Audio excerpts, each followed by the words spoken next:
네, 여러분 한 주간 잘 지내셨죠? 네. 저희가 몇 주 남았나요? 이제 3주 남았나요? 네. 그렇군요.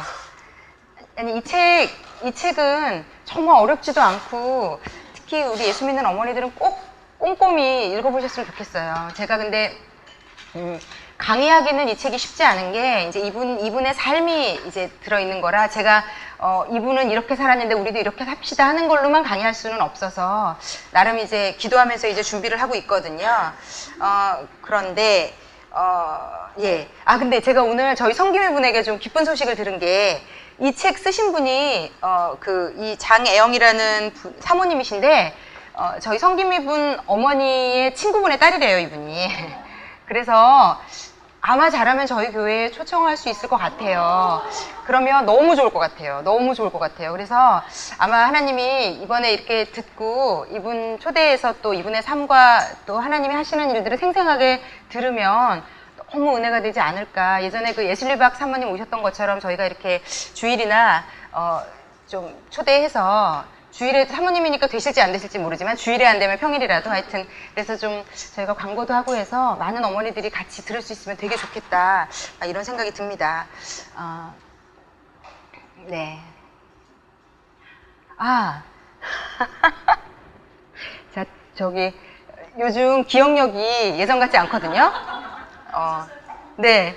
저만 기억력이 예전 같지 않은 게 아니고 저희 총무님도 제가 처음 만났을 때 총기가 하늘을 찌르던 분인데 저희가 만난 지 7년 됐는데 저도 그렇고 저분도 그렇고 점점 육신은 쇠퇴해 가나 영은 날로 그렇게 위안을 서로 받으면서 저희 이 귤을 지금 여러분 책상에 놓여있는 귤을 저희 오늘 요르단으로 저희 선교사님 한 분이 오늘 저녁 11시 50분 저녁 비행기로 출국하시는데 그분이 저희 교회 파송 선교사님인데 한 2달 정도, 3달 정도 여기 지금 머무시다가 다시 들어가시는 건데 이분이 이 유튜브 어머니 학교를 좀 잘 들으세요. 그래서 이번 기수 남자분이거든요. 근데 이번 기수 올라온 걸 막 들으시고 이렇게 좀 어제 이렇게 뭐 필요한 게 있어서 장을 보시는데 너무 어머니들에게 뭔가를 선물하고 싶으시더래요. 그래서 아니 저희가 떠나시는 분을 물질로 여유도 없으신 분인데 막 대리운전하고 이래서 다 모아서 가시는 거거든요. 지금 밤새 운전하시고. 근데 정말 그냥 돈이 아니에요. 그 피 같은 돈으로 어머니들 뭐라도 하고 싶다고 귤을 한 박스 사가지고 저를 어제 주고 가셨거든요. 그래서 제가 어머니들에게 꼭 말씀드리겠다고 그러면서 제가 저희 총무님에게 꼭 광고를 해달라고 그런데 요즘 당신이 제정신이 아니시라서 잊어먹을지 모른다고 그래서 제가 그랬거든요. 저도 요즘 제정신이 아니라고 그래서 둘 중에 제정신인 사람이 광고하기로 근데 오늘 둘 다 제정신이 아니었는데 우리 김목순 성기미님이 저를 귤을 들어서 보여주시면서 막 네. 제가 이 어머니 학교 하면서, 그래요. 우리 일단 웃고 시작합시다. 이게 정말 제가 오늘 강의도 되게 황당하면서도 재미있을 때가 남자분들이 이걸 들으시는 분이 있으세요.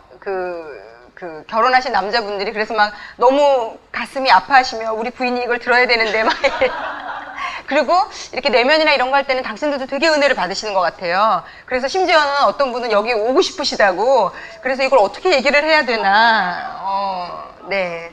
그래서 그런 적도 있어요. 그래서 어쨌든 뭐 감사하기도 하고요. 네. 자, 오늘 이제 제목으로 치면 저희가 이제 3과 4과 오늘 하고 다음 주에 5, 6, 7과인데 꼭 책을 좀 읽어보시길래 왜냐하면 이 책은 제가 이 책 그대로 따라가지 않을 거거든요. 이 책이 말하고자 하는 어떤 포인트를 집어서 강의를 할 거기 때문에 이 책이야말로 여러분이 읽으셔야 이분이 얘기한 그 디테일한 것들은 스스로 받아 가지실 수 있고요. 만남 3은 제목이 부모와 자녀 우리는 모두 공사 중이다. 예. 이 대제목이 되게 크게 시사하는 게 뭐냐면요, 여러분.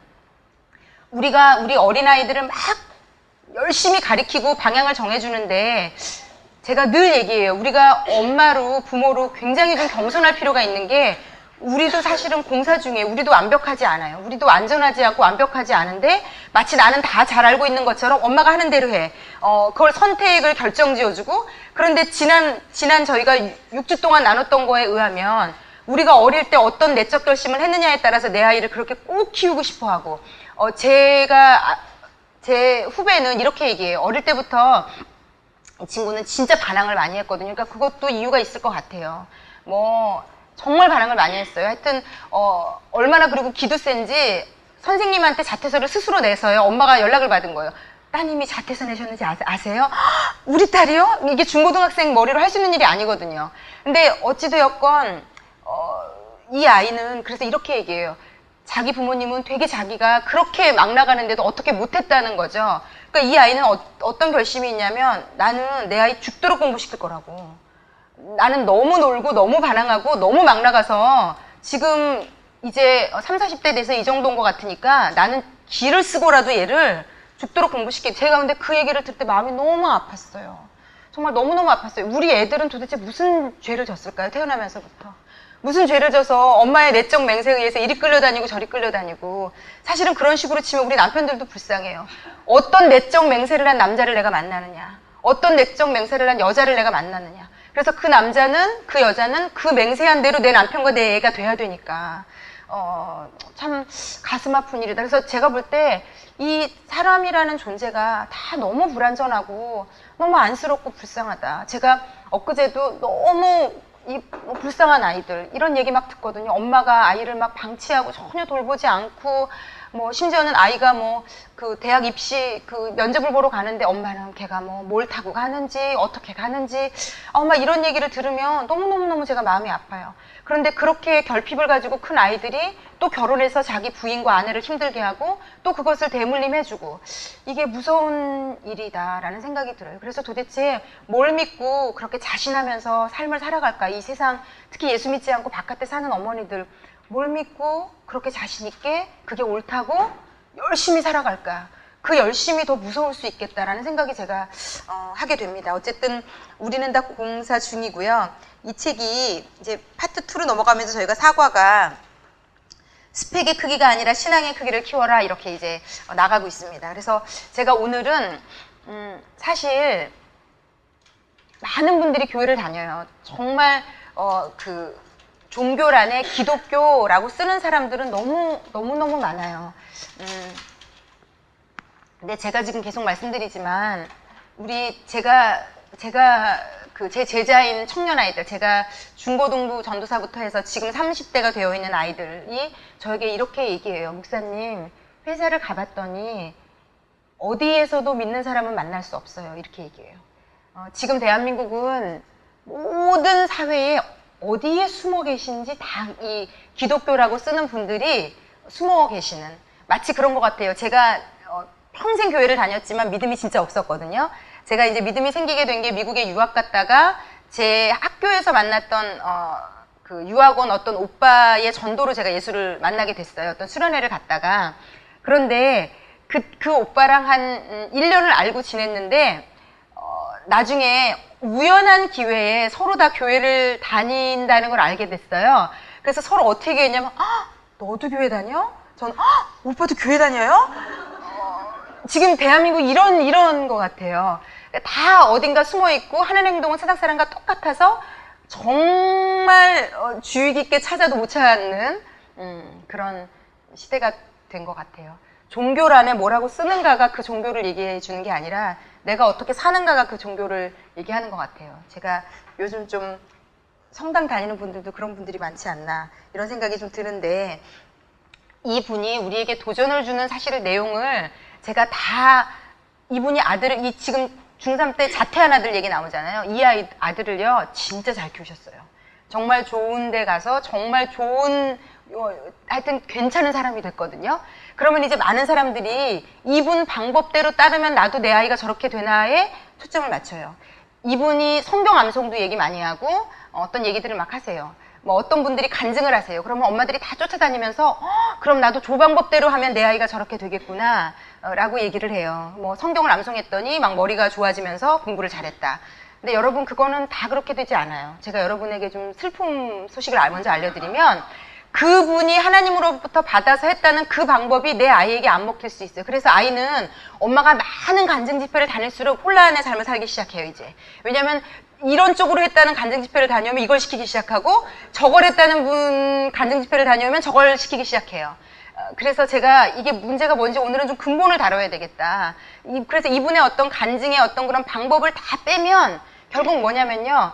하나님을 잘 믿고 하나님이 내 아이를 키우라는 방식대로 키웠더니 내 아이는 잘 됐다가 이분이 하고 싶은 얘기거든요. 그런데 거기에 가장 중요한 기저, 이 기독교의 이 예수 믿는 것의 핵심을 찌르는 것은요. 말씀이고 기도고 예배예요. 그리고 이것을 통해서 내 아이에게 내 인생에 뭐라고 말씀하시나. 요것을 가지고 우리의 삶에 돌아갑니다. 자, 그래서 이분이 했던 일 중에 제가 되게 이분의 그 표현이 재밌어서 막 이렇게 줄도 치고 했던 게 뭐냐면 이분이 그렇게 얘기하더라고요. 애 때문에 너무 힘들고 또 남편은 잘 나가는 건설 회사 다니다가 왜 그만두고 개척교회를 시작하잖아요. 여러분 요즘 이 시대는 개척교회를 시작하는 것은 너무너무 슬픈 일이에요. 예전에 대한민국은 개척교회를 하면 잘 되던 시대가 있었는데 요즘은요 사람들이 다 이름 있는 큰 교회 가요. 적어도 저희 교회도 그렇게 큰 교회는 아니지만 이 정도 건물에 어느 정도 규모가 있어야 올 엄두를 내지 이 상가 건물에 단칸방처럼 조그만 교회로 시작하는 것은 갔다가도 숫자를 딱 보고 어머 이 교회는 어떻게 내가 다니지? 그리고 막 모든 사람이 나를 막 보면서 막 너무 친절하면서 막 오셨냐고 막 여러분 생각만 해도 너무 끔찍하지 않아요? 모든 사람이 다 여러분 우리가 왜 큰 샵 같은 데 가는 이유가 저도 이렇게 조그만 가게 들어가기 힘든 게 나를 졸졸졸 그분이 쫓아다니면서 내가 옷을 보면 그거 마음에 드세요? 막 이러면 너무 싫잖아요. 그래서 저는 특히 너무 그게 막 너무 미안하고 그분에게 난 살 것도 아닌데 저 사람이 저렇게 너무 내가 나가면 너무 실망하면 어떡하지 막 이런 마음까지 막 들거든요. 그런 건 마찬가지인 것 같아요. 꼭 나쁜 마음이 아니라 난 작은 교회 싫어. 너무 후졌어. 너무 가난해. 이런 마음보다 그 교회를 가서 그냥 조용히 좀 다니다가 뭔가 결정을 하고 싶은데 너무 막 목사님부터 오셔가지고 보통 이렇게 어느 정도 규모가 되면 목사님이 접근하지 않거든요. 그런데 조그만 교회는 막 목사님이 접근해서 막 어디 사시냐, 어떻게 오셨냐 막 이런 게 너무 부담스러우니까 아예 엄두가 안 나는. 근데 옛날에는 그런 걸 좀 괜찮아 했다면 지금은 전혀 그런 시대가 아니거든요. 그러니까 교회를 개척했다 하면은 거의 그냥 자기 식구끼리 한다 이렇게 생각하셔도 될 정도로 지금은 잘 안 돼요. 그런데 이 사모님이 얼마나 힘들었을까. 남편이 그만둬가지고 개척교회 한다는 것도 억장이 무너지는데 중학교 아이가 자퇴를 한다는 것은 여러분 이건 백에 하나 거의 흔한 일이 아니거든요. 그래서 이분은 어쨌든 그런데 교회를 다니고 있었고 근데 여러분 특히 조금 믿음이 없으신 분들은 이 책이 더 제가 볼 때 도움이 될 것 같은 게 이분은요 너무너무 의심도 되시고 너무너무 믿어지지도 않고 여기 그 대마가 세상으로 갔다. 저는 이분의 이 솔직한 게 너무 좋았어요. 자기는 이 사람이 세상으로 갔다는 게 너무 부러웠다고. 자기는 이제 어설프게 알고 났더니 세상으로도 못 가는데 어떻게 세상으로 갔을까 막 그게 너무 부러웠다는 이분의 얘기가. 그런데 어쨌든요 이분이요 정말 애 때문에 속상하고 너무 지쳐가지고 울다 지쳐서 잠들고 그 다음 일어나서 새벽 예배 가고 죽도록 밥 해가지고 또 밥 해주고 또 힘들지만 또 밥해서 먹이고 밥해서 먹이고 또 수요 예배 가고 금요 예배 가고 주일에 자신을 그냥 앉혀놓고 이렇게 그냥 하나님께서 기뻐하시는 자리에 그냥 자신을 갖다 놓으면서 하나님이 자신을 변화시킬 수 있도록 자기를 허락하는 것까지는 잘하신 것 같아요. 그리고 거기까지 하면 여러분 이분의 노력으로 된 것이 아니라 하나님이 이분의 인생 안에 들어오실 수 있게 이분을 해드린 거고요.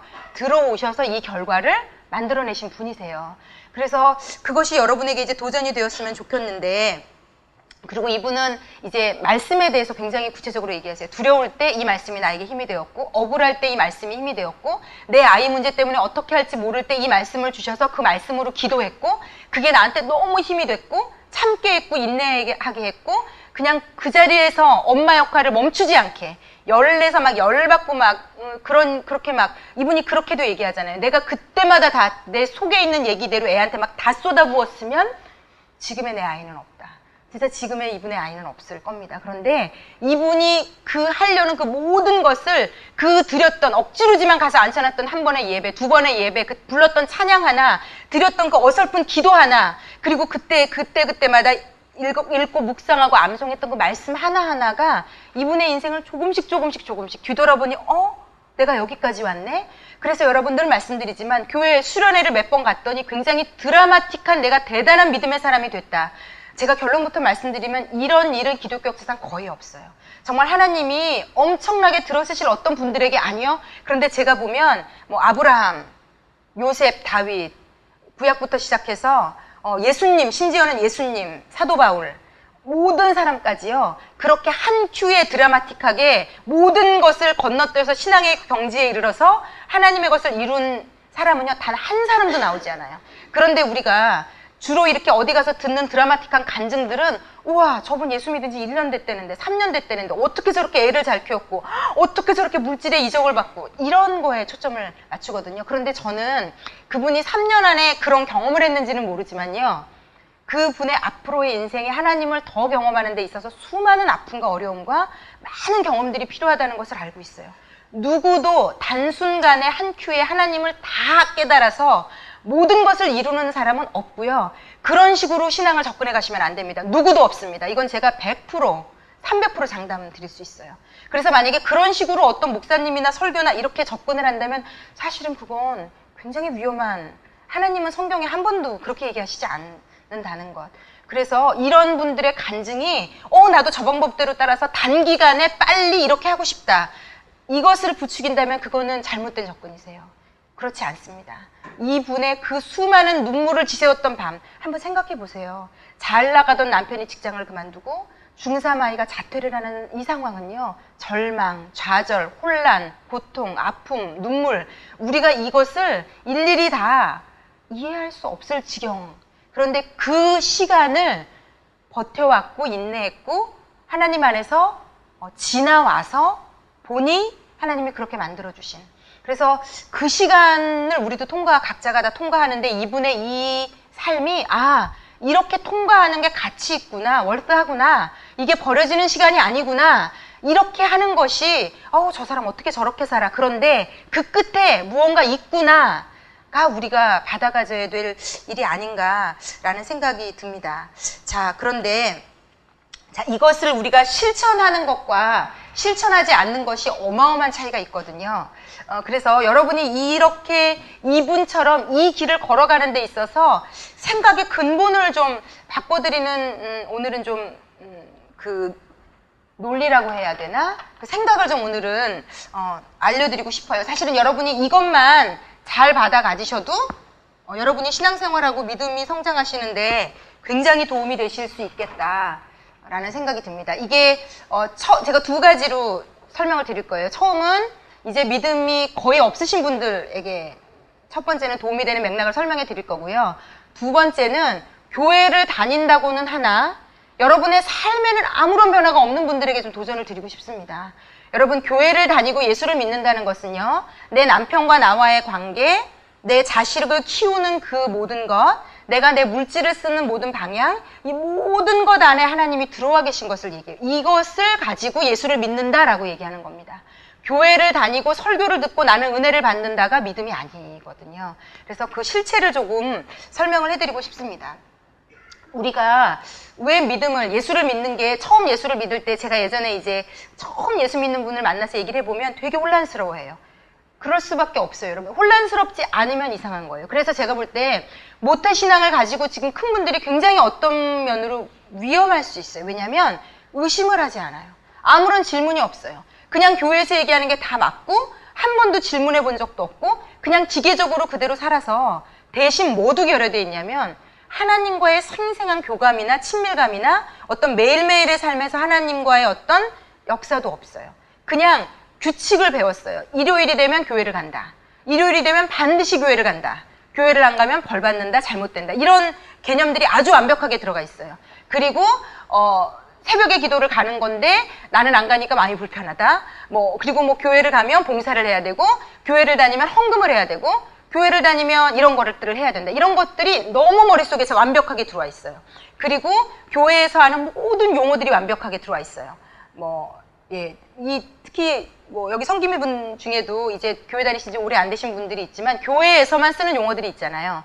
그런 용어들이 이제 아주 편안하고, 그러니까 이 사람에게, 이 모태신앙 분들이 믿음이 삶으로는 들어오지 않지만 교회에 오면 다른 사람이 되는, 그래서 제가 많은 경우 이중적인 생활을 하는 분들을 많이 봅니다. 교회에서 정말 좋은 믿음의 직분자인데 세상에 나가면 말도 안 되는 짓을 하는, 거짓말도 그냥 하고, 세상 사람들과 똑같이 세금 떼어먹는 거 똑같이 떼어먹고, 거짓말 해야 되면 다 하고, 모든 것을 다 자기 이득을 위해서만 사는 분들이 있는데,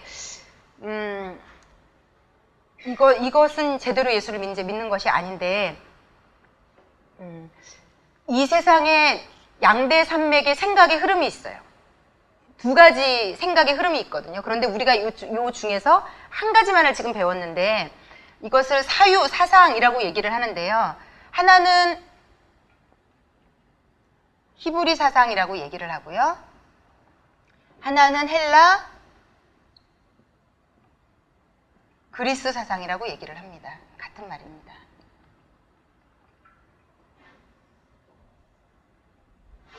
자, 이 두 사상은 완벽하게 달라요.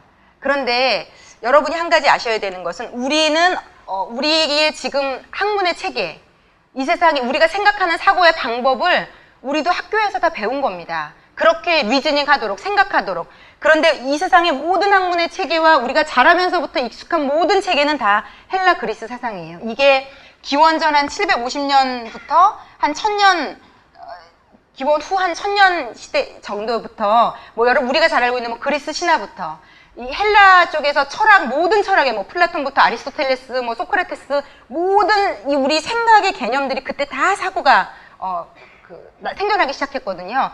그리고 이분들의 어떤 그런 사고를 바탕으로 학문, 교육, 그러니까 예전에 아주 한 3000년, 3500년 교육의 체계라는 게 없죠. 그런데 근대 기원 후부터 이제 교육이라는 체계들이 생기기 시작했고, 지금 우리가 배우고 있는 학문의 모든 체계들, 수학, 이런 체계들을 다 우리가 배우고, 우리는 지금 그 체계 안에서 자랐어요. 그런데 이것은 이제 세상의 학문의 체계예요. 이것을 헬라 그리스 사상이라고 얘기하고, 이 히브리 사상은 뭐냐면 3500년 전부터 시작된 사상인데, 이거가 바로 성경을 중심으로 한 하나님 말씀의 사상이에요. 그런데 이 사상과 이 사상은 완전히 배치가 됩니다. 그런데 특히 이제 예수가 잘 안 믿어지시는 분들이 하나 인정하셔야 되는 게 있어요. 지금 여러분이 30세가 되고 40세가 돼서 하나님을 제대로 믿는 게 어려울 수밖에 없어요. 왜냐하면 30년, 40년을 우리는 이 사상에 죽도록 익숙해져 있고, 이 사상대로 사고하고 체계하고 논리하는 걸 다 배웠어요. 그러므로 하나님은 그런 분들의 인생에는 한 번도 하나님이 어떤 분인지를 얘기할 그 생각을 집어넣을 기회를 우리가 주지 않은 상태라는 거죠. 그러니까 처음에 와서 하나님을 믿어라, 원죄를 시인해라, 또 기도하면 된다, 말씀대로 해야 된다, 이런 것들이요, 말도 안 될 수 있고요. 굉장히 혼란스러울 수 있고요. 이게 굉장히 내 모든 근간을 다 흔들어서 내가 이거 어디서 잘못된 걸 배워서 이거 이상해지는 거 아니야? 세뇌되는 거 아니야? 이 굉장히 불안감까지 조성이 돼요. 그게 뭔지 처음 예수 믿었던 그 순간들을 떠올려 보시면, 처음부터 어릴 때부터 교회 다니지 않은 분들, 중간에 언젠가부터 예수를 믿었던 분들은 그 심리가 뭔지 누구나 다 경험했어요. 나만 경험하는 게 아니에요. 그 불안한 마음, 내가 이러다 이 목사가 얘기하는 거에 계속 끌려가서 이상해지면 어떡하지?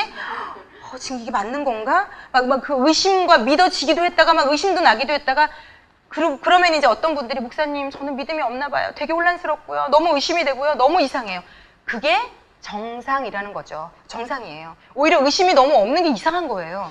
그러니까 이제 그런 분들은 뭐가 문제냐면, 우리가 어릴 때부터 교회에서 이제 키운 아이들이 뭐가 문제냐면, 걔네들은요, 처음부터 여기만 배우는 거예요.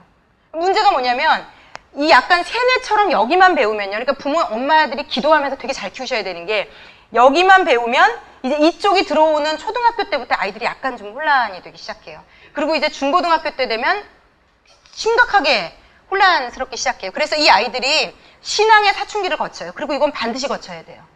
엄마들이, 너 진짜 학교 가더니 이상한 거 배워가지고 너 막 얘를 야단을 치고 막 얘한테 너 어떻게 그런 생각을 할 수가 있니? 엄마 엄마 진화론을 배웠는데 그게 너무 믿어져. 엄마 학교에서 얘기하는데 동성애, 엄마 왜 그게 나쁜 거야?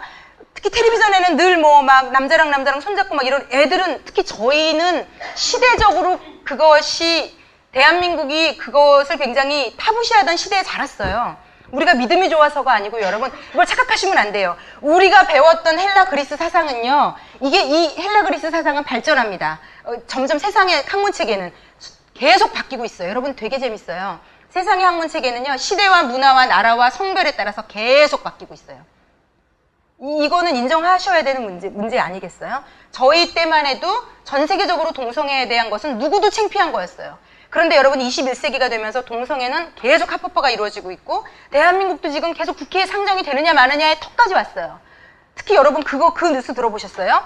군대 안에서의 성행위에 대해서 이것을 막느냐 마느냐에 대한 것이 지금 법률 안으로 올라가느냐 마느냐인데 그냥 내버려 두자. 그걸 어떻게 하느냐. 너무 무서운 시대가 돼가고 있어요. 내 아이가 군대에 가서 남자끼리 성행위를 하는 걸 한번 저는요 이렇게까지. 근데 여러분 뭐 교회 다니는 거, 예수 믿는 것을 되게 우습고 어떤 이상한 종교라고 느끼시는 분들이라 할지라도요, 이게요, 이 사상은요, 제가 지난주에 말씀하신 것처럼 기준이라는 게 없어요. 마치 제가 민들레 바람에 날리는 것처럼 이 시대에는 이게 옳았는데 시대가 지나면 이 시대에는 이게 옳다고 얘기하는 시대예요. 이제 갈수록 점점 더 많이 바뀔 겁니다. 장담컨대, 왜냐면 지금 문화 문명이 급속도로 발전하고 있거든요. 예전에 이영원 집사님이 예전에 한번 강의해 주실 때, 그러고 보니 언젠가 또 한번 얘기하신 게, 이제 어느 정도 우리 지금 아마 지금 막 태어난 아이들이 클 정도가 되면 대학 4년이 이 시대 문화의 변화를 따라잡지 못할 거예요. 그러니까 이때 배운 게 4년 졸업하고 났더니 4년 동안 배운 거는 필요가 없는 시대가 오는, 그 정도로 빨리 순환이 된다는 거죠. 그래서 아마 이 대학이라는 개념이, 학문이라는 개념이 지금 우리가 그냥 책을 가지고 배우는 개념에서 바뀔 겁니다. 이렇게까지 바뀌어요. 그런데 정말 재밌는 거는요, 여러분, 이 히브리 사상은요 3,500년 전부터 지금까지 한순간에 한 가지도 바뀌는 것이 없어요. 예. 그래서 여러분, 예수를 제대로 믿으면요 굉장히 이런 안정감은, 이런 평안은 경험해 보셔야만 아는, 한 번도 바뀐 적 없어요. 우리가 믿는 하나님은 이렇게 공평하시고 편협되지 않으시고 변질되지 않으시는, 이걸 어떻게 표현해야 될지 모르겠어요. 변화하지 않는 분, 이랬다가 저랬다가가 없는 분이 하나님이세요. 그 중심이 너무 확고해서요 3,500년 전에 이거야 라고 얘기한 게 지금도 전혀 바뀌지 않고 있는 게 하나님이 말씀하시는 사조인데, 자, 이 사조가 생각하는 유형을 우리에게 심어준 게 있어요. 그거를 오늘 설명드릴게요. 이게 되게 재밌어요. 우리가 배우는 교육 체계는 어떤 거냐면, 우리가 무언가를 들어요. 우리가 다 무언가를 듣고 살거든요. 배우고 살거든요. 이제 배운다, 듣는다, 이 모든 거를 제가 배운다, 이 모든 것을 듣는다로 그냥 표현을 할게요. 무언가를 들어요. 교육이 되었든 뭐가 되었든. 그러면 이 학문 체계에 의하면요, 우리가 이해를 해야 돼요. 이해를 해야 되고, 제가 이거를 쉬운 예로 이따 설명을 드릴 거예요. 이해를 하면 경험을 하기 시작해요. 그리고 경험을 하고 나면 믿어요. 그리고 믿고 나면 그 다음부터는 어떻게 하냐면 누군가에게 소개도 하고 말도 하고 행동도 하게 되어 있어요. 이 순서로 가요. 근데 제가 먼저 여기부터 쓰고 이제 설명을 드릴게요. 히브리 사상은요, 우리가 왜 예수를 믿는 게 되게 혼란스럽기도 하면서 어려운가 하면요, 이제 하나님의 말씀을 듣죠. 그러면 여기는, 교회는, 이 기독교는, 성경은 뭘 하라고 하냐면요, 들었는데 바로 행동을 하라고 얘기해요. 말이나 행동을 하라고 얘기해요. 여기다 그냥 포함된 걸로 가겠습니다. 그리고 나면 재미있게도요, 신앙은 경험이 되기 시작해요. 그리고 아니네요. 믿음이 생기기 시작하고요. 경험하게 되고, 그리고 이해하게 돼요. 그러니까 완전히 거꾸로예요. 우리가 너무 잘하고 있는, 자동적으로 입력이 되어서 하고 있는 거를 설명을 드리면요, 예를 들어서 그 치과 좋대 라고 들었어요. 그러면 그 치과 좋대 라고 들은 걸로 우리는 그거를 진짜라고 말하지는 않아요. 이게 좀 더 좋은 예가 있을 텐데 제가 오늘은 이거밖에 생각이 안 나요. 뭐 하여튼 그 물건 좋대. 그런데 내가 써보지도 않고 진짜 좋아라고 막 팔러 다니고 말하고 다니고 행동하고 막 그걸 몇 개씩 사고 이러지는 않아요. 일단 그게 진짜 좋은지가 내 머리로 이해가 돼야 되거든요. 그러면 가보죠. 가봤는데 치과 보니까 이 사람 서울대 나왔네. 보니까 어머, 양력이 되게 여러 가지를, 그러니까 내 머리를 이해시켜야 돼요. 그 사람이 치료를 잘한다는 것을 머리로 이해가 돼서 어느 정도 설득이 돼서 갔는데 보니까 되게 꼼꼼하게 깔끔하게 잘하는 것을 보면 그 다음에 이 치과는 괜찮구나라는 걸 경험하게 되고요. 그러면 이 치과에 대한 믿음이 생기고, 믿음이 확실히 생긴 다음에 우리는 말하고 행동하고 소문을 내고 계속 가게 돼요. 그렇죠. 이런 거일 수도 있어요. 어린아이에게 1 더하기 1은 2야. 가르쳤는데 애가 전혀 못 알아들어요. 그러면 엄마가 사과를 가지고 하나를 주면서 이거 몇 개야? 1개. 그런데 엄마가 1개를 더 주면 몇 개야? 2개. 그러니까 1 더하기 1은 2개야. 그러면 이 아이가 이해를 하면 경험을 하게 되고 그러면 믿음이 생겨서 다른 사람에게도 가르친다는 거죠. 그러니까 우리는요. 언제 어디서 누가 어떻게 무엇을 우리 육하원칙으로 이해되지 않으면요. 경험이 안 돼요. 근데 이거는 이제 귀의 얇기에 따라서 사람마다 차이는 있을 수 있습니다. 네. 사람마다 이게 전혀 안 됐는데 물건 팔기도 하더라고요. 예, 근데 어떠세요? 여러분, 그런 거 보면요. 제가 지금도 인간이 되게 별거 아니지 않아요, 여러분? 인간이 세운 체계나 이런 논리가 되게 대단하다고 생각하는 것 자체가 웃긴 게요. 진짜 그러네요. 이거 안 돼도 물건을 팔기도 하고 사기도 치기도 하고 우리를 속이기도 해요. 정말 이게 신기하기도 한 지점이네요. 근데 어찌되었건 대부분의 경우 우리는요. 그래서 이 그리스 사상에서는요. 제일 중요한 게 뭐냐면 이해가 돼야 되는 게 중요해요. 나를 한번 이해시켜봐. 설득시켜봐. 그래서 그거 언제 어디서 어떻게 누가 왜 했는데 보이지 않는 영역을 얘기할 때는 더 우리는 막 촉각을 세워서요. 보이지 않는 영역은 더 세분하게 세밀하게 이해하려고 노력해요. 그래서 진짜 이해가 될 때 경험이 되고 믿어져서 말하고 행동해요. 그런데 너무 재밌게도요. 이 믿음을 처음 가지게 되면은요. 여러분이 지금 만약에 믿음을 이렇게 해서 가지게 된 겁니다. 막 하나님이라는 분이 있다. 뭐 원죄를 시인해라. 듣고요. 일단은 많은 갈등이 있었음에도 불구하고 시키는 대로 하신 분들이 대부분이실 겁니다. 마음에는 의심도 들고 뭔가가 석연치 않은 느낌도 들고 저 사람을 보면 진짜일 것도 같은데 나는 안 믿어지고 막 이런 막 생각 안에서 난리가 나요. 왜냐면 이 믿음의 체계가 여기에 완전히 반하기 때문에. 그런데 제가 자꾸 설명을 드리는 것처럼요, 여러분. 심지어는요, 북한에서 온 친구들 저희 교회도 있거든요. 똑같은 얼굴을 하고 똑같은 말을 쓰잖아요. 그런데요, 이분들이 얘기해요. 북한에서 대한민국을 넘어와서 이 생각, 사고가 완전히 하는 그게 틀리기 때문에 너무너무 혼란스럽대요. 무조건 이 나라에 와서 자유를 누리니까 돈을 많이 벌고 풍족한 삶을 사니까 좋지, 그렇지 않대요. 심지어 어떤 친구는 저한테 그렇게까지 얘기했어요. 다시 북한으로 돌아가는 게 더 나을 수도 있겠어요. 여러분, 생각에 길들여진 것은요. 아무리 그게 나에게 편의를 제공해도요. 생각에 길들여진 쪽을 사람은 쫓으려는 게 있어요. 여러분, 우리가 얼마나 변화를 싫어하는지 혹시 아세요? 우리는 변화를 싫어요. 하던 대로 하고 싶어 해요. 새로운 직장, 새로운 학교, 새로운 방법, 새로운 시스템. 일단은 다 거부해요. 제 후배 중에 하나는 약간 기계치인데 스마트폰 처음 나왔을 때요. 스마트폰 처음 딱 사가지고요. 지하철 타고 가다 그거를 열심히 공부하면서 머리가 너무 아파가지고 아무데나 내려가지고 화장실 가서 토했다 그러더라고요. 너무 머리가 아프더래요. 처음 이제 스마트폰 막 배울 때. 여러분, 근데 이거는 곰곰이 한번 생각해 보시면요. 내가 원래 하던 생각을 바꾸려고 할 때 저희는 본능적으로 저항해요. 어떤 공동체나 어떤 시스템에서 이렇게 이 자리에 나왔던 휴지통, 이 자리에 놨던 이 시스템을 전면적으로 바꾼다 그럴 때 거의 대부분의 사람들은 반대해요. 왜요? 지금 우리는 그게 너무 편해요. 굳이 왜 그걸 바꿔요? 이렇게 해서 그게 좋은 걸 알지만 누군가가 바꿀 때 어마어마한 저항에 부딪혀요.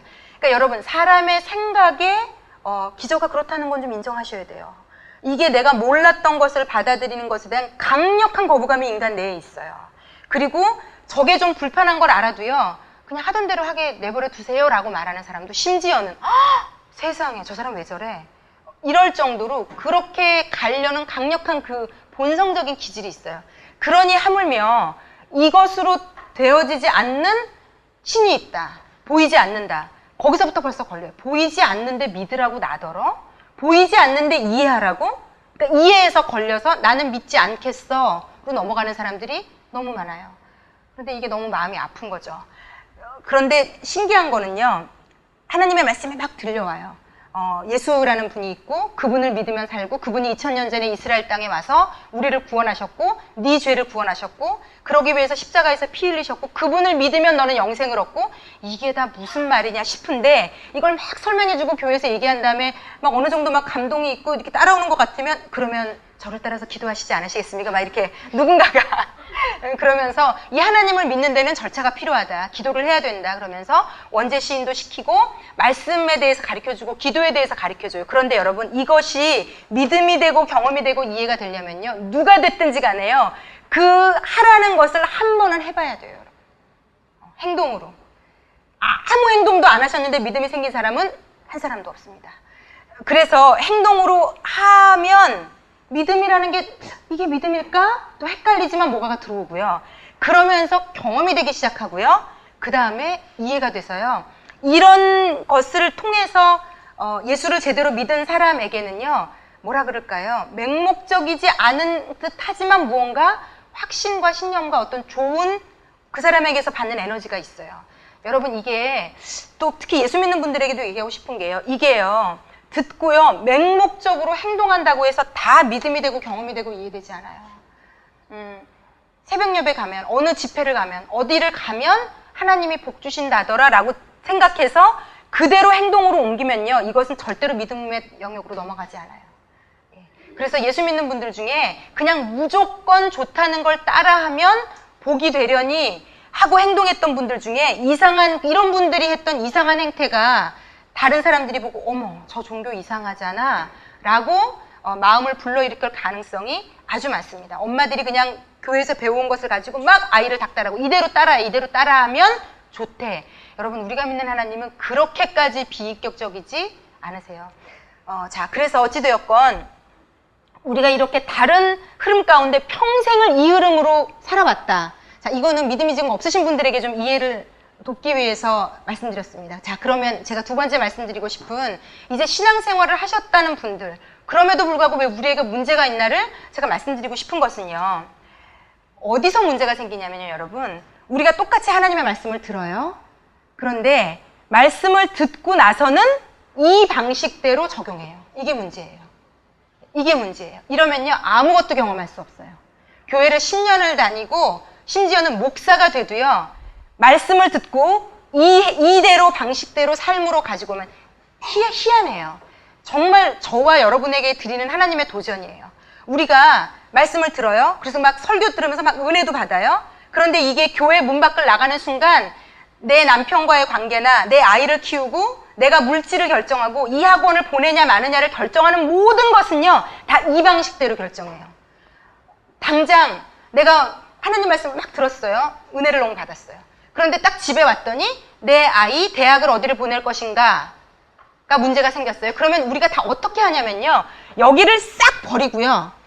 그래서 우리가 아무것도 못 경험하고 사는 거예요, 여러분. 그래서 우리가 아무것도 못 경험하고 우리 삶에 아무런 경험이 없고 내 아이는 하나님, 내가 교회에서 봉사도 하고 교회 열심히 다니라 그래서 다녔는데 왜 우리 집은 똑같아요?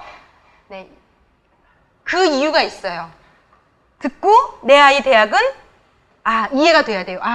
학교에서 이 대학이 제일 좋다더라. 그걸 분석하고 그거를 따져서 내가 경험되고 믿어지고 이 방법대로 내 아이 학원을 보내고 내 아이 대학을 보내고 그러니까 이분은요. 왜 우리가 지금 이분의 아이가 이렇게 놀랍게 큰 거를 우리가 지금 놀라고 있냐면요. 이 한 책을 제가 결론적으로 말씀드리면 이분은요. 자기 아이를 키울 때 이렇게 살았어요. 지독히 이렇게 살았어요. 사람들이 그렇게 행동하면 큰일 날 텐데 라는데 그렇게 행동했어요. 아이의 인생을 놓고 그랬더니 이분이 놀라운 일들을 경험해서 지금 우리에게 삶으로 보여주고 있는 게 이 책이 됩니다. 그러므로 여러분이요. 이런 분들의 책을 수백 권 읽어도요. 여러분이 읽고 돌아가서 작은 내 남편, 내 삶, 내 물질, 내 아이의 삶에 이렇게 리즈닝 하시면요. 세상 사람들하고 똑같은 결과를 그냥 키우신다고 생각하면 돼요. 열심히 그러면 만약에 이렇게 생각하시면 돼요. 내 아이 어떻게 키워야 되냐. 만약에 이 부분이 안 되는 분이라면요. 걔 죽도록 공부해야죠, 걔는. 세상에서 제일 좋다는 학원 보내야 되고요. 제일 좋다는 선생님 붙여서 제일 좋다는 학교 보내시고 죽도록 공부시키시라. 그런데 이제 그렇게 되면 가장 슬픈 거는 그렇게 공부를 시켰는데 내 아이는 서울대를 못 가고 그 학교를 못 가고 그 과를 못 가고 이러면 이제 세상을 사는 분들도 혼란이 오는 거죠. 여러분 그렇기 때문에 세상을 사는 분들도요. 점집도 다니고요. 부적도 붙이고요. 이런 짓을 하는 거예요. 그나마 세상에 살면서 열심히 노력하는 분들은 이렇게 하면 뭔가 그래도 있겠지라고 노력하는 거고요. 어떻게 보면 세상도 다 그렇게 보면 복불복이겠죠. 내 아이는 내가 죽도록 공부시키는 걸로 결심했는데 뭐 걔는 공부를 못하면 할 수 없는 거죠. 그러니까 제 친구 엄마는 아버지는 점장이고 엄마도 너무 고학력자인데 얘가 저희 고등학교를 못 갈 위기가 오니까 이 공부한 이 엄마가 정말 고통 가운데 헤매다가 유명한 점집을 소개받고 그 점집에 수백만 원을 그때 당시 돈으로 써서 그 부적을 애 가방에 넣고 뭐 자기 집에 붙이고 뭐 베개 밑에 넣고 그리고 그 점집에 그 분이 제가 옛날에도 얘기했잖아요. 이 아이 손을 집에서부터 집에 나오기 전부터 잡고 옷을 다 입고 이제 준비를 하고 얘를 손을 딱 잡고 얘를 손을 잡고 들어가서 그 학력고사라 그랬어요. 저희는 고등학교 갈 때 시험을 봤으니까 그 고사장에 들어가서 걔가 그 의자에 앉을 때까지 손을 띄면 큰일 난다. 그래서 이 고학력의 반포에 사는 이 부잣집에 정말 누가 봐도 이 교양 있는 지식지갱이 엄마가 애 손을 잡고 집에서부터 나와서 끝까지 학교 와서 걔 지정석에 엄마가 앉히고 그리고 가서 어떻게 얘가 고등학교 갔거든요. 그래서 걔네 엄마는 그렇게 믿고 계실 거예요. 이 점집의 효용을 지금 내가 봤구나. 정말 뭐 이렇게 살아야 되겠죠. 그래서 여러분 이런 겁니다. 우리가 예수를 믿는다는 것은요. 특히 이제 이 어머니 학교로 돌아와서 얘기하면 성경에 그렇게 얘기해요. 에베소서, 골로새서, 베드로전서에서 아내들아 남편에게 순종하라 라고 이제 명령으로 하나님이 얘기를 하셨다고 쳐봅시다. 내가 그 말씀을 듣고 너무너무 은혜가 됐어요. 어떤 엄마의 막 간증을 막 목사가 얘기하는 걸 듣고 막 저 사람은 저렇게 변했구나. 너무너무 은혜가 된다. 막 울었어요. 그런데 내 집에 와서는 내가 똑같이 살아요. 이 인간이 술 먹고 늦게 들어와 똑같이 바가지 긁고 똑같이 세상 엄마들이 하는 대로 잘못했으면 따지고 하나도 봐주는 거 없고 뭐 똑같이 그렇게 살다가 너 초장에 우리 그런 얘기 많이 듣지 않아요? 결혼했을 때 초장의 길을 꺾어야 네 일생이 결혼 생활이 편하다. 이래서 막 그때 기싸움을 하면서 네가 그때 주도권을 잡아야 마음대로 남편을 할 수 있다. 예, 이게 다 세상이 하는 얘기예요. 그래서 로마서 12장 1절 2절에 이렇게 얘기해요. 너희는 이 세대를 본받지 말고. 그게 무슨 말이냐면요. 이 세대를 본받지 말라는 게 이 얘기입니다. 이 세상 사람들이 이해돼야지만 하는 그 방식, 세상이 좋다는 그 학벌, 학력. 그래서 저희 성김이 중에 한 분이 그렇게 얘기하더라고요. 이분이 이렇게 얘기하잖아요. 우리가 예수를 믿어가면 우리 안에 있는 탐심이 하나님 앞에 다 들켜야 된다고. 내 자식을 갖고 하려는 내 욕심, 내 탐심 다 드러나야 된다고. 다 들켜야 된다고. 이분 아이가 진짜 괜찮거든요. 그런데 이번에 대학을 막 쓰며 제가 허락도 안 받아서 그냥 대학을 막 쓰며 이 아이가 이 학교를 쓸 땐 되게 기분이 좋았고 이 학교를 쓸 때는 그 학교를 왜 쓰지? 그런데 이제 아이가 이 학교가 되는 상황이 막 너무 힘들었다고 얘기하시면서 자기 밑바닥에 그런 마음이 있는지 목사님 너무 놀랐어요. 내 안에 그런 마음이 있더라고요. 애한테 막 잔소리를 하면서 너 거기 그런데 그런 과 뭐하러 가니? 그런 얘기를 하면서 애가 얘 교회 안에서 참 잘 자란 아이거든요. 왜 엄마? 그 학교가 어때서? 그 과가 어때서? 그 얘기를 그 아이의 그 단호한 눈빛과 태도를 보면서 본인을 돌아보는데 내가 왜 그 학교를 반대하고 있을까? 내가 왜 그 과가 못마땅할까? 알고 보니 내 욕심이었다는 거죠. 알고 보니 내 편견이었다는 거죠. 우리에게 말도 못하는 편견들이 있고요. 생각들이 있어요. 지위고하에 대한, 잘 살고 못 사는 것에 대한, 학력에 대한, 학벌에 대한, 것에 대한 말도 못하는 편견이 있고요. 어떻게든지 내 새끼는 다 좋다는 쪽. 예수 믿는 엄마들도. 그래서 이 세상이 이렇게 안 좋아져 가는 겁니다. 우리가 똑같이 살고 있기 때문에. 교회도 다니고 말씀도 들었고 은혜도 받았는데 똑같이 살고 있기 때문에. 뭐 하나도 적용하지 않기 때문에. 그래서 만약에 제가 이 은혜를 경험하는 엄마들은 이렇게 하더라고요. 순종해야 된다고 어머니 학교에서 들으면 가서 순종을 해보더라고요. 힘들지만 말도 안 되지만. 그러면 뭐지? 우리 남편과의 관계에서 뭔가가 좀 달라지는 걸 느끼고 경험하게 되고 그래서 이해하게 되면 나와서 간증들을 하시더라고요. 제가 이런 과정을 수도 없이 봅니다. 그런데 아무것도 하지 않고 있으시기 때문에 아무것도 경험할 수 없는. 자, 여기서 한 단계 제가 좀 더 나가는 말씀을 오늘 또 드리고 싶었던 것은요. 여러분이 말씀을 듣는다는 것이 제가 아까 자꾸 맹목적이지 않다라고 얘기하는 것은요. 큰 틀은 맞아요. 말씀, 기도, 예배, 어떤 헌금, 이 큰 틀은 맞지만요. 그 큰 틀 안에서 하나님이 나와 내 아이, 내 남편에게 하시는 말씀은 그때그때 다를 수 있다는 게 이게 예수 믿는 우리에게 가장 큰 도전이에요. 만약에 이게 정해진 대로만 하면 된다면요. 우리가 믿는 하나님은요. 세상에 많은 다른 신과 하나도 다를 게 없는 분이에요. 그 방법대로 따라오면 성공한다. 예수 믿는 게 어려운 게 그건 없습니다. 그게 없습니다. 그때그때 내 아이와 내 삶에 하나님이 그때그때 말씀하세요. 예를 들어 모든 사람이 다 좋다고 하는, 예를 들어 뭐를 좀 예를 들까요? 교회를 다니면 이제 선교, 예를 들어 선교, 모든 사람이 다 가면은 좋다 해도요. 그래서 나는 이번에 꼭 가야지. 이렇게 좋다는데, 가서 은혜 받는다는데, 아이가 변했다는데. 저희가 작년에도 몽골에 저희 중고등부 아이들이 갔다 와서 말도 못하게 은혜들을 받았어요. 그래서 정말 지금까지도 그 아이들이 그 이후부터 애들이 막 수요 예배, 금요 예배 드리기 시작하면서 뭔가 저희 아이도 하여튼 이것도 하여튼 또 물방울의 원리도 있어요. 한순간에 한 번의 물방울로 되지 않고요. 한 번의 예배, 한 번의 기도 모임, 엄마의 기도, 이거 물방울로 쭉쭉쭉쭉쭉 쌓이다가 어느 지점에서 넘치는 지점이 있는데, 우리 교회 다니는 분들은 다 어떻게 착각하냐면 그 넘쳤던 지점이 유일한 방법이라고 생각해요. 그 수련회. 그때 그 마지막에 넘칠 때 그 기도해줬던 그 목사님한테 기도받아야 되고, 그 방법으로, 그 마지막에 그 컵을 넘치게 해서 내 눈으로 확인한 그 시점의 것만 맞다고 생각하는 우리 인간의 굉장한 이 부족함이 있어요. 그런데 여러분, 하나님이 우리 인생을 이끄시는 방법은요, 마치 우리가 이 컵이라면 이 컵이 이제 넘치는 때 우리가 보거든요. 어떤 역사들을, 어떤 놀라운 일들을.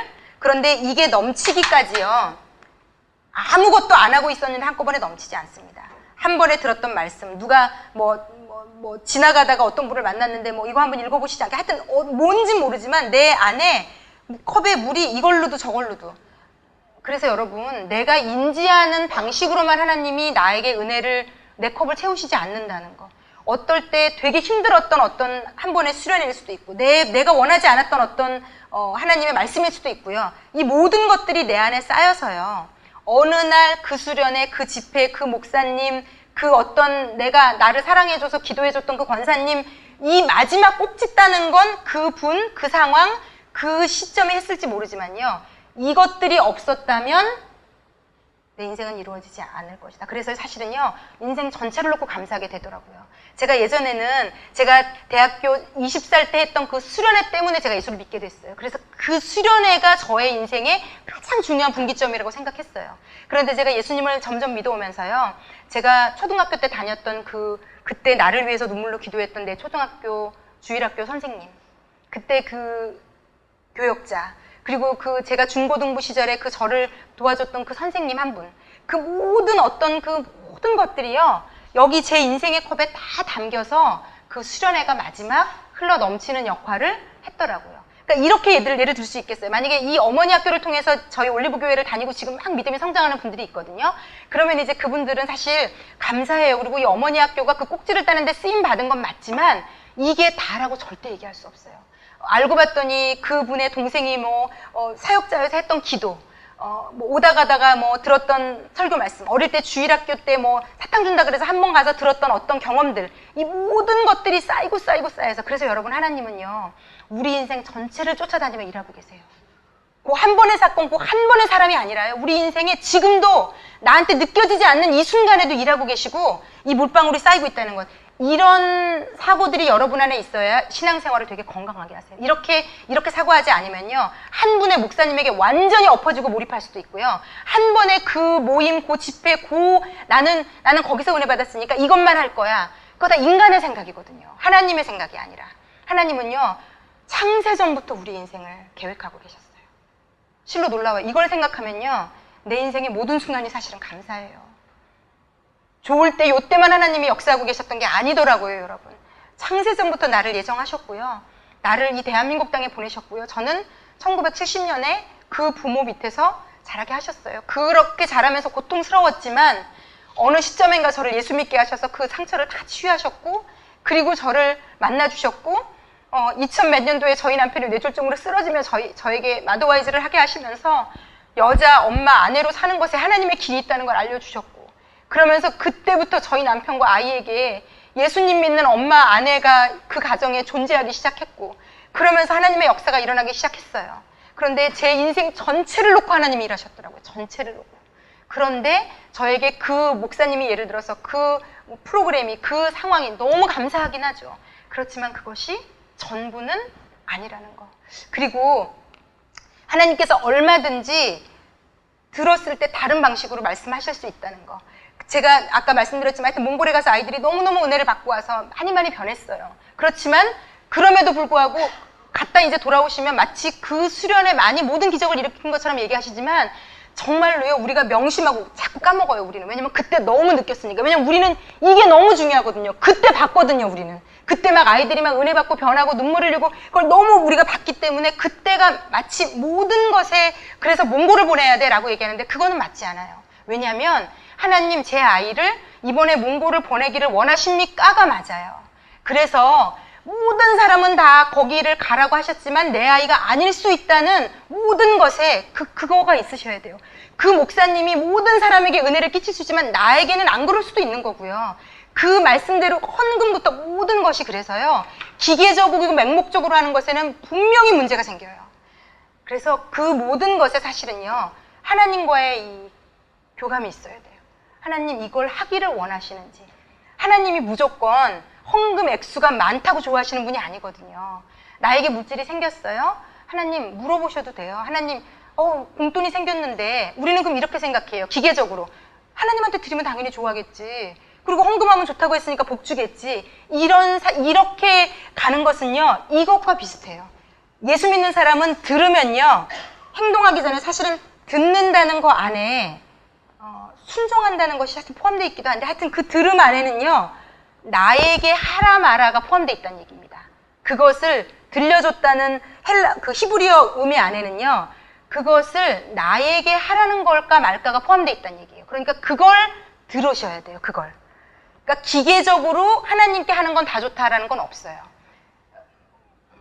당연히 예배 드려야 되고 말씀 읽어야 되고 기도해야 됩니다. 그렇지만 그 모든 상황 가운데 하나님께 들으셔야 돼요.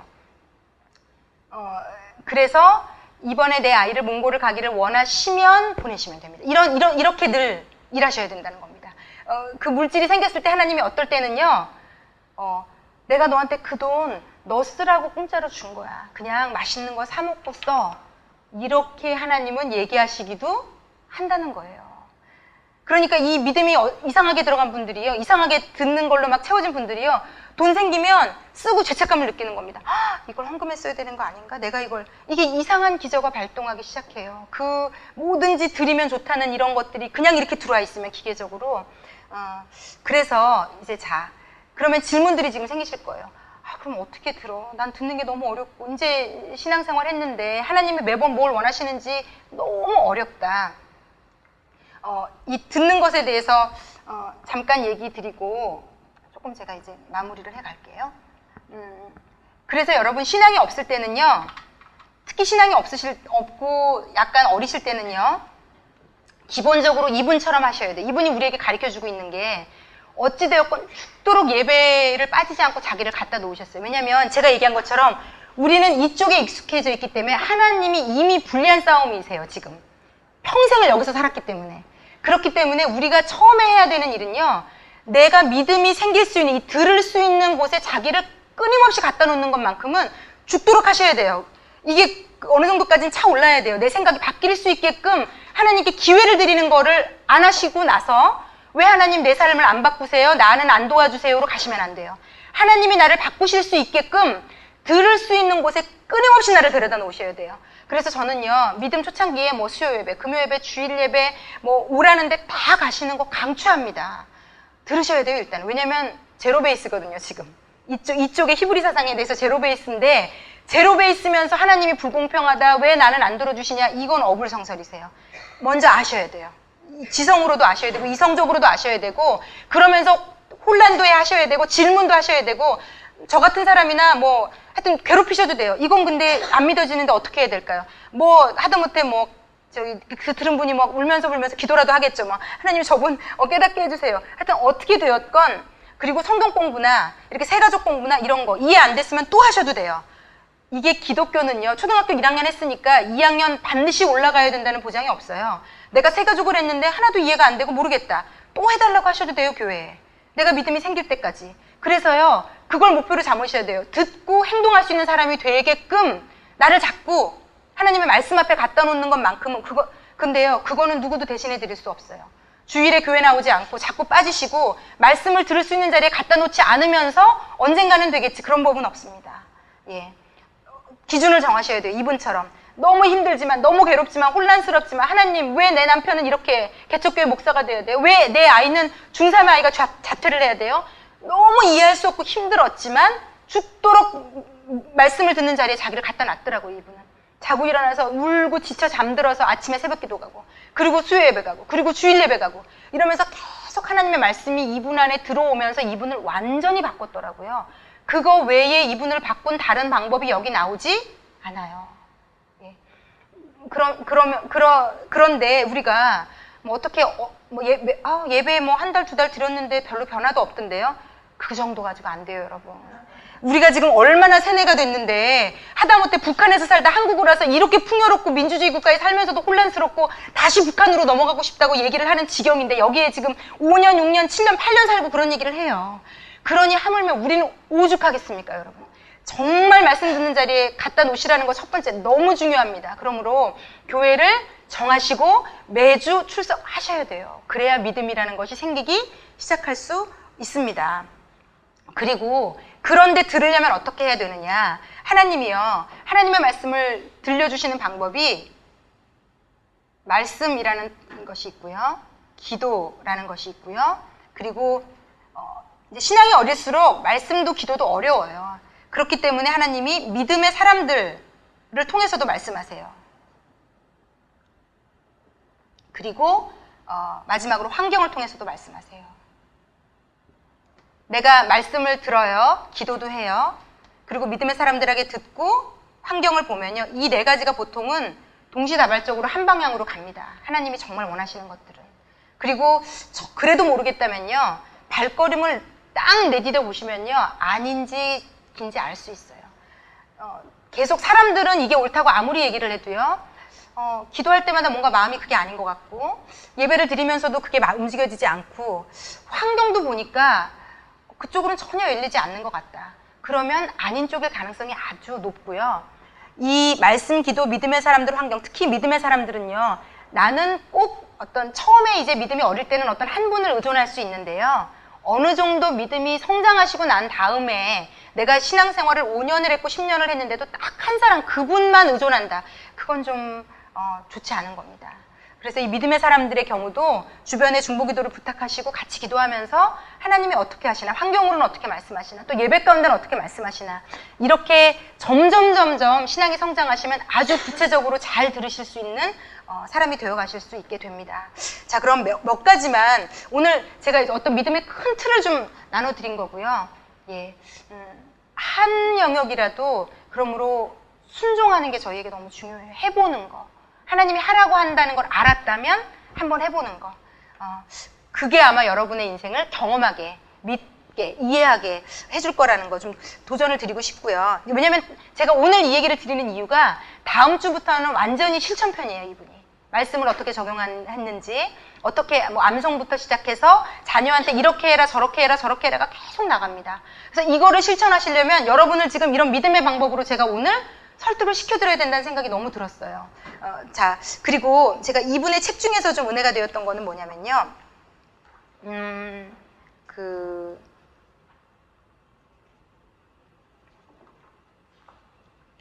이분이 무슨 일을 할 때 저도 좀 그렇게 하거든요. 이제 제가 육체가 피곤할 때가 많은데 저희 아이가 제가 너무 육체 한계에 있거나 감정적으로 이렇게 좋지 않을 때 막 뭔가를 부탁하고 엄마 밥 해줘, 엄마 이거 줘, 이것도 해줘 이렇게 좀 힘들게 할 때가 있어요. 그리고 아침에 너무 일어나기 힘든데 아이 아침을 챙겨주러 이제 진짜 오늘은 그냥 좀 잤으면 좋겠다. 하루만 좀 제꼈으면 좋겠다. 근데 이분도 그렇게 하셨더라고요. 제가 주로 하는 게요. 하나님께 제가 이제 계속 기도도 하고 있으니까요. 그렇게 많이 되새겨요. 나는 엄마다. 나는 엄마다. 여러분, 하나님이 엄마라는 이 관계의 이 위치는요. 우리가 부여한 위치가 아니고 하나님이 부여한 위치예요. 아내라는 위치도 이 세상에 두 가지 기관만 하나님이 만드셨다고 말씀드리잖아요. 가정과 교회. 이 가정에 내가 아내라고 불리고 엄마라고 불리는 위치는 하나님이 주신 위치예요. 그래서 이 위치를 잘할 수 있는 방법은요. 내 힘으로 안 돼요. 하나님께 자꾸 내 마음을 거셔야 돼요. 하나님께. 그래서 저는 나는 엄마다 이게 나를 세뇌시키는 게 아니고요. 하나님으로부터 받는 거예요. 나를 깨우는 거예요. 하나님이 나를 엄마로 부르셨지. 이 얘기랑 똑같아요. 하나님이 나를 아내로 부르셨지. 제가 아침에 저희 남편을 기를 쓰고 저희 남편이 막 한 손이니까 아무것도 혼자 할 수 있는 게 때로 없어서 손톱 깎는 것부터 제가 많은 걸 해줘야 돼요, 여러분. 제 위치에 이제 안 살아보신 분은 상상이 안 가실 거예요. 두 손으로 할 수 있는 건 저희 남편이 아무것도 못 하거든요. 그러면 그걸 제가 다 이제 도와줘야 되는데 어떨 때는 너무 버거울 때, 이제 제가 너무 지쳤을 때 많은 것들을 일이 요구되는 우연찮게 그렇게 되는 날이 있거든요. 그러면 마음이 힘들어요. 그럴 때마다 또 얘기해요. 나는 아내다. 하나님이 나를 아내라고 부여하셨다. 이거를 꼭 속으로 되새겨요. 그리고 정말 제 힘든 몸을 일으켜서 아이를 위해서 고구마를 굽고 뭐 이렇게 막 준비를 하면서 나는 엄마다. 혜영아, 너는 엄마다. 하나님이 너를 이 가정의 엄마로 부르셨다. 예. 여러분 이거 꼭 이분도 그렇게 하셨더라고요. 그렇게 하셨으면 좋겠어요. 여러분이 하기 싫을 때, 마음이 힘들 때 한 번쯤은 그 마음을 좀 부여잡고 나는 아내다. 하나님이 나를 아내로 이 가정에 부르셨다. 하나님이 나를 엄마로 이 가정에 부르셨다. 교회 봉사하는 분들 보면 부장집사, 무슨 어디에 뭘로 부르시면 최선을 다해서. 왜냐면 그거를, 내가 하겠다고 했고 하나님이 부르셨다는 게 있기 때문에 최선을 다해서 하시더라고요. 마찬가지입니다. 그 마음이 우리 삶에도 있어야 된다고 생각해요. 나는 엄마다. 나는 엄마다. 아이에게 이분이 그러잖아요. 내가 열받고 이해 안 되는 대로 다 쏟아부었더라면 지금의 내 아이는 없다. 나는 엄마다.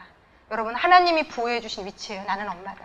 그래서 여러분이 이 마음 가운데 그 하나님이 여러분을 사랑하고 충성되게 여겨서 주신 그 엄마라는 그 사명에 대한 울림이 계속 있었으면 좋겠어요. 나는 엄마다. 그리고 또 하나, 이건 되게 제가 웃었는데 이분이 그렇게 얘기하더라고요. 내 아이는 성도처럼, 성도는 내 아이처럼. 이렇게 키워야 건강하게 키운다는 거죠. 이게 진짜 맞아요. 왜냐면 이 사모라는 분은요, 정말 성도에게 정말 최선을 다하거든요. 속이 아무리 저분 왜 저래, 네네 막 이렇게 잘하거든요. 그러니까 내 아이는 내 거라고 생각하고 내가 보니까 계속 막 잔소리 막. 내 아이는 한 발짝 뛰어서 성도다. 집에서 볼 때 내 아이는 성도다. 최선을 다해서 친절하게 하는 거죠. 열이 올라와도 내 아이는 성도다. 그래서 여러분, 우리는 사모가 아니잖아요. 그러니까 이 슬로건이 맞지 않더라고요. 그래서 제가 바꿨어요. 내 아이는 남의 아이다. 남의 아이는 내 아이처럼. 이게 영적으로 맞아요. 왜냐면 우리가 남의 아이 너무 간대하거든요. 제가 저를 봐도 그래요. 목사님, 걔가 이렇게 속을 새기고 걔가 세상에 이렇게 했어요. 괜찮아요. 그것까지 다 밑거름이 돼서 걔가 되게 훌륭한 아이가 될 거예요. 내 아이가 그러면 정말 천불이 나지만 남의 아이는 막 가출도 했다 어쨌다 그러면 너무 조언을 막 어쩜 그렇게 말도 잘하는지 막 너무 조언을, 그것도 진심으로 막 믿음을 가지고 막 심지어 눈물도 고이면서 그 아이 하나님 하실 거예요. 그리고 진짜 그렇게 믿어줘요. 남의 아이는 가출을 했고 막 이렇게 했음에도 불구하고 지금 자퇴 괜찮습니다. 막 기도해주면서 막 눈물 흘리며 기도하고 가서, 왜냐면 사심이 안 섞이니까 진심으로 기도하고 막 하나님이 주시는 게 막 들어와요, 진짜. 그 아이에 대한 하나님의 꿈, 하나님의 가지고 있는 마음이 막 너무 그걸 받아가지고 그 어머니에게 가서 어머니 괜찮아요. 하나님이 이렇게 말씀하셨어요. 막 같이 울면서 막 그걸 소망으로 나눌 수 있는데, 이게 내 새끼면 다른 문제거든요. 너무 두렵고 너무 무섭고 막 너무 힘들고 막 마음이 막 전쟁이거든요. 막 혼란스럽고. 그래서 우리가 이거 되게 좋은 방법이더라고요. 남의 아이는 내 아이처럼. 근데 남의 아이는 또 예를 들어서 또 안 그럴 때는 안 그러잖아요. 나도 모르게 되게 이기적인 마음이 생길 때는 그렇게 생기잖아요. 그러니까 남의 아이는 내 아이처럼 좀 더 마음을 가지고 보라는 얘기고, 내 아이는 남의 아이처럼 한 발짝 좀 떨어져서 보게 되잖아요. 크게 걱정하지 않잖아요.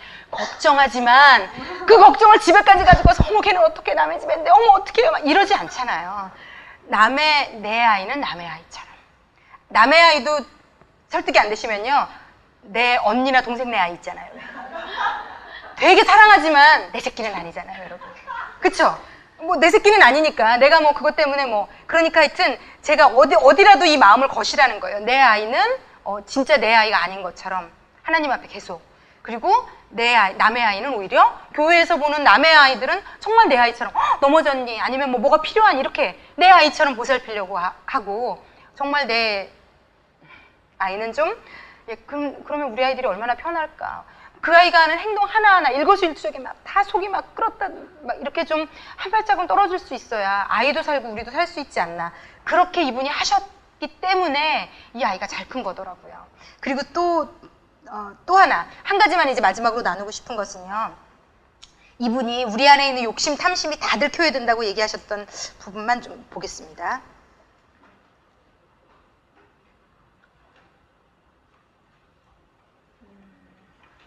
공사 중이다에 나온 것 같아요. 공사 중이다의 기도는 제가 읽어보고 싶었어요. 59쪽 한번 펴보시겠어요?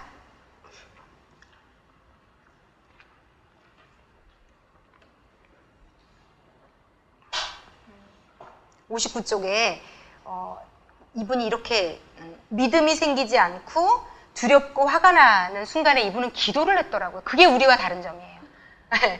들었을 때 하나님의 방법으로 이분은 행동으로 옮겼기 때문에 이분은 그때그때를 살아넘겼더라고요. 그리고 여기 보면 58쪽 위에도 그래요. 두려운 마음이 들거나 억울한 생각이 들 때면 한 말씀씩 암송하며 억울함을 호소했다. 하지만 이게 중요해요. 아무것도 느껴지지 않을 때가 훨씬 많았다.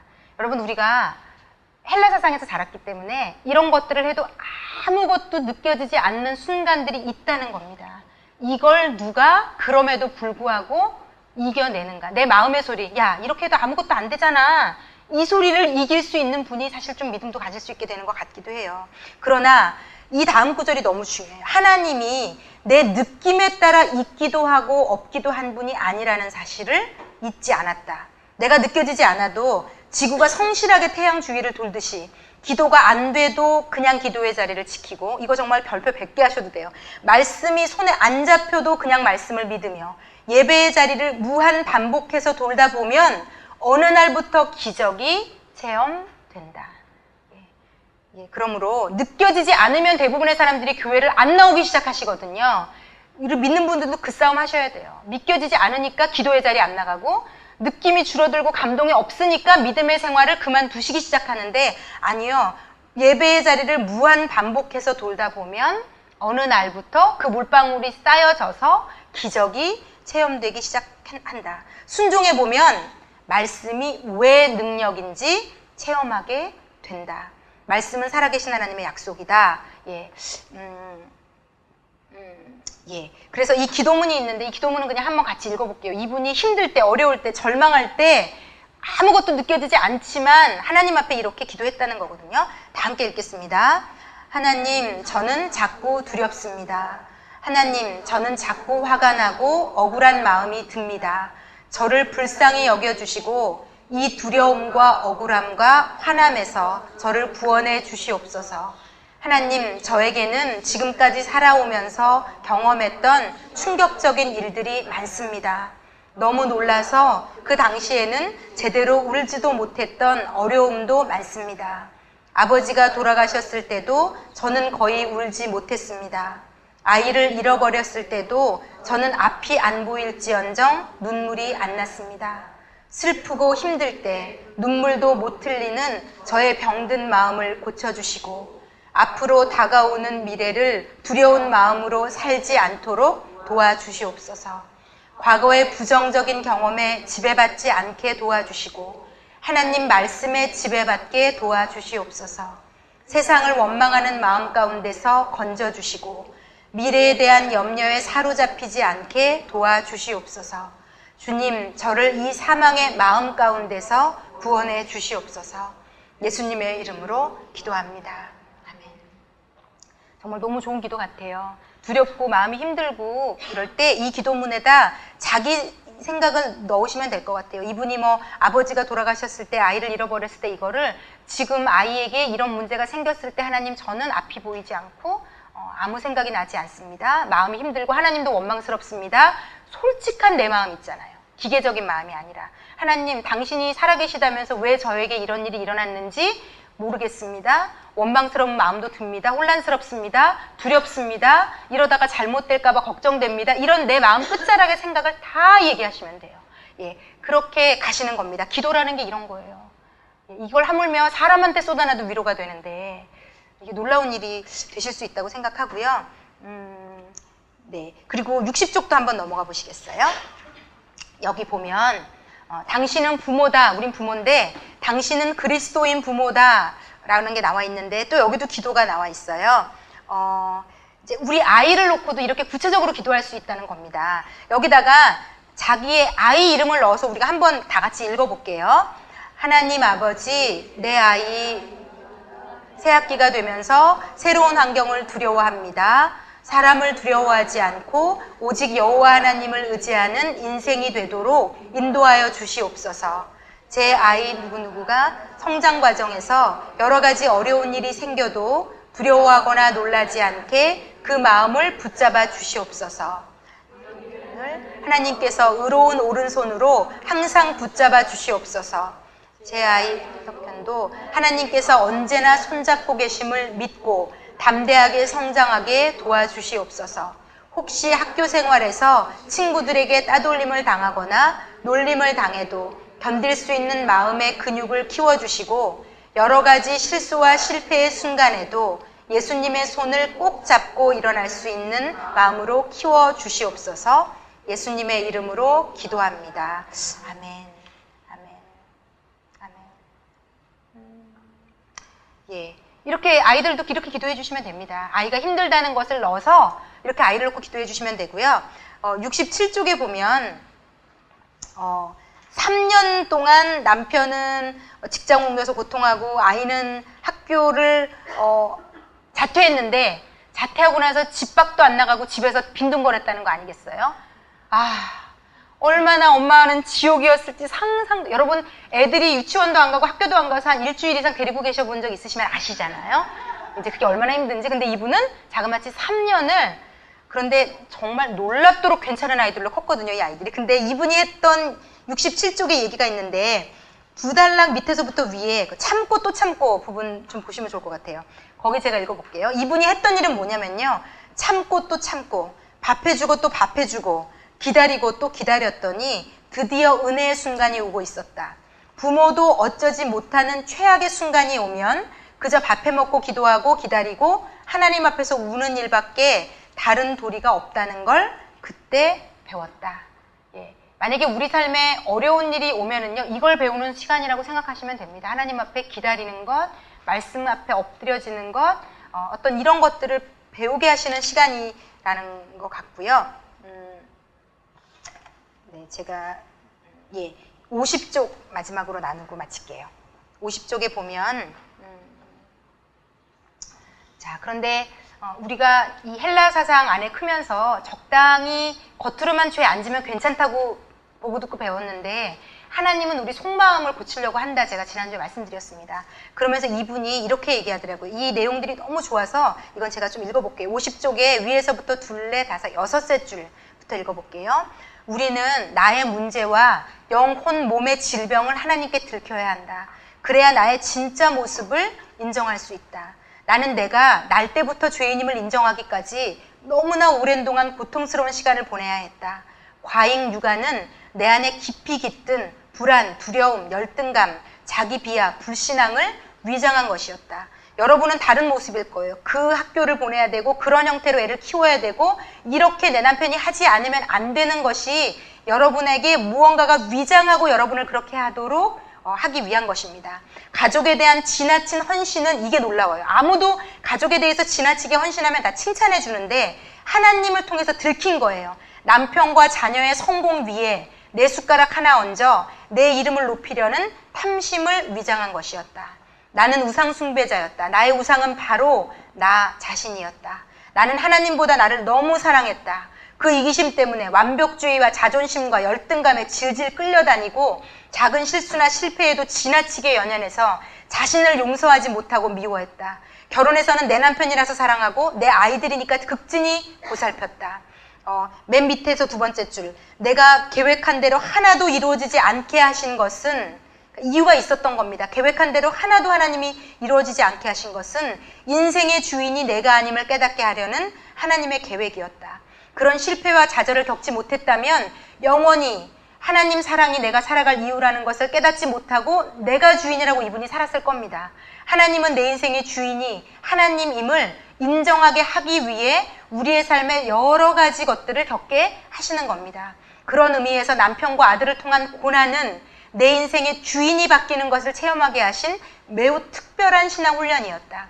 오직 예수님을 믿는 믿음으로 세우기 위해 반드시 통과해야 했던 신앙의 레벨 테스트였다. 그래서 우리도 이런 일들을 믿음의 연한대로 다 그 분량만큼 더 성장시키기 위해서 다 겪게 하나님께서 하신다는 것 아셨으면 좋겠고요.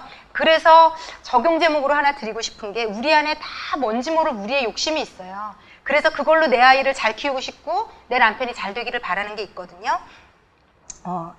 예, 그렇기 때문에 좀 적어보셨으면 좋겠다, 나눠보셨으면 좋겠다 제가 생각했던 게요. 지금 내가 내 남편을 불만족하게 여기는 게 뭔지, 내 아이를 불만족하게 여기는 게 뭔지를 적어보시고요. 나눠보시고 생각해보시고, 오늘 꼭 안 나누시더라도 돌아가셔서라도 한번 생각해보시고, 그것이 지금 있는 자리에서 내가 그것이 만족으로 바뀌지 않으면 어쩌면 하나님이 일하실 수 없을 수 있습니다. 그 가정에. 예를 들어 저는 제 남편을 제가 인간의 눈으로 불만족하자면 끝도 한도 없어요. 왜냐하면 정상적인 직장에 있는 것도 아니고요. 그리고 어떤 육체적으로 저를 보호해주거나 도와줄 수도 없고요. 그리고 어떤 뭐 외모적인 면으로도 그렇고, 불만족을 만약에 여러분에게 얘기하자고 하면 수도 없는 가지수를 얘기할 수 있겠어요. 그런데 실로 제가 이 원고를 작성하다가 놀라운 것은요, 제가 저희 남편이 한 손을 못 쓰고 저를 도와줄 수 없고 이게 저에게 불만족이 아니더라고요. 돈을 못 벌어다 주고 이게 제가 불만족이 아니에요. 진심으로 아니에요. 그래서 제가 제 삶을 지금 행복하게 살고 있더라고요, 여러분. 지금 여러분이 불만족이라고 생각하는 제목을 극복하시는 게 믿음이에요, 여러분. 그래서 하나님께 그걸 구하셔야 돼요. 이걸 바꿔주세요가 아니라 이 상황이 그럼에도 불구하고 하나님 괜찮아질 수 있는 믿음을 저에게 주세요. 가 여러분에게 제가 오늘 드리는 도전입니다. 이분이 이 시기가 만약에 여러분이 지금 그게 너무 불만족스럽잖아요. 이분 같은 상황이 되면 그러니까 우리는 다 떠날 수밖에 없어요, 교회를. 어떻게 내 인생에 이런 일이 생길 수가 있어. 남편 직장 그만두고 아이는 3년 동안 학교도 자퇴를 하고 아무 데도 안 나가고 집에서 빈둥거리고. 하나님 제 기도 들으세요? 이게 뭐가 잘못된 건가? 여기저기 찾아다니면서 어떻게 하면 이 시간을 단축시켜볼까 때문에 우리의 모든 것을 걸 거예요, 아마. 그 불만족이 아마 우리를 지치게 하고 힘들게 하고 괴롭게 할 건데요.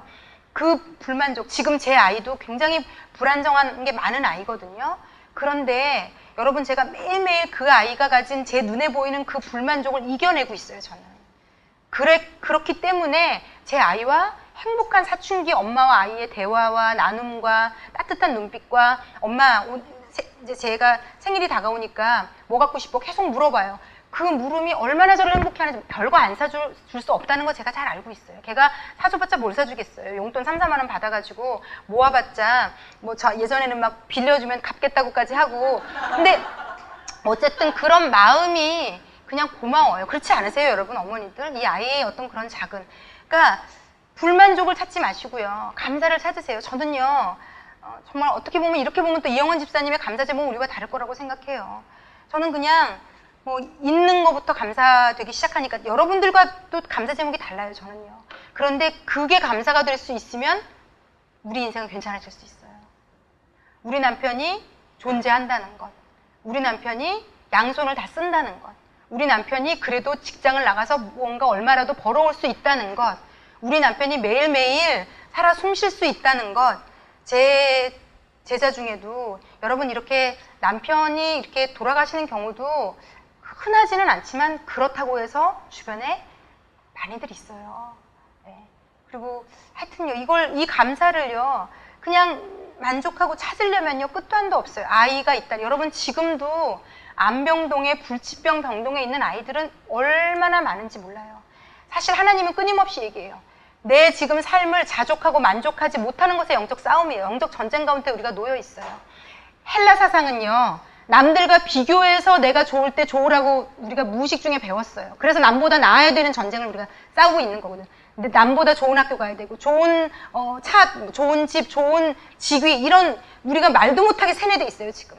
그런데 하나님은요, 그거 자체를 무시하시거든요. 비교하지 말라고 얘기하시거든요. 그렇기 때문에 여러분, 우리 그 싸움에서 이깁시다. 내 아이를 남과 비교하고, 내 남편을 남과 비교하고, 지금의 내 남편과 아이를 끊임없이 불만족하게 하는 걸 다 적으시고요. 영적 전쟁을 좀 선포하셔야 돼요. 이것을 나는 극복하리라, 싸우리라. 그러면서 그 반대편에 우리 남편이 있기 때문에 감사한 제목들을 적으셔야 되고요. 내 아이가 존재 자체로 감사한 것들을 적으셔서 이 감사로 지금의 내 아이에 대한 불만족을 이겨내셔야 돼요. 예. 이럴 때 믿음이 실제가 되고 현실이 되고 이 어머니 학교가 존재하는 이유가 되는 겁니다.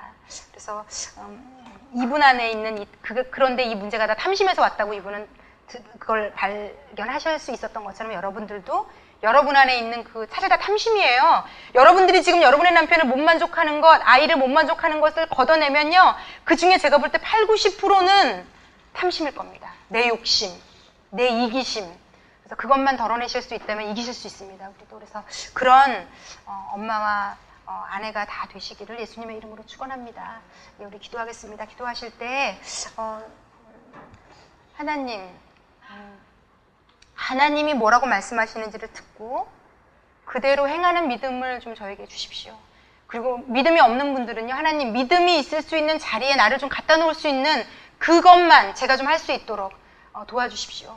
그 인내, 그 끈기. 그래서 하나님이 어떻게 하시나. 그리고 이렇게 믿음이 어리신 분들은 너무 걱정하지 마세요. 하나님이 어린아이들 때는 다 채워주시는 것처럼 여러분의 그 인생의 믿음의 초반에는 하나님이 많은 것들로 부어주실 겁니다. 그래서 하나님 저에게 믿음을 좀 더하여 주셔서 믿음 있는 엄마 아내로 살게 하시옵소서. 기도하겠습니다.